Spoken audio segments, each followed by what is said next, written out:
to give them hope.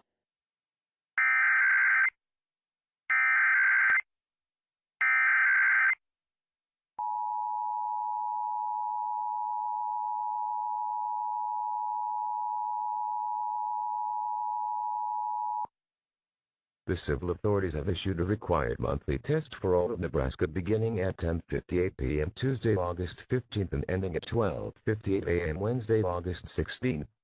This is a monthly test of the emergency alert system for broadcast stations and cable systems of Nebraska in cooperation with the FCC and other government authorities. Equipment is being tested that can quickly provide warnings during emergencies. If this had been an actual emergency, official information, news, or instructions would have followed the alert tone. This concludes this test of the emergency alert system.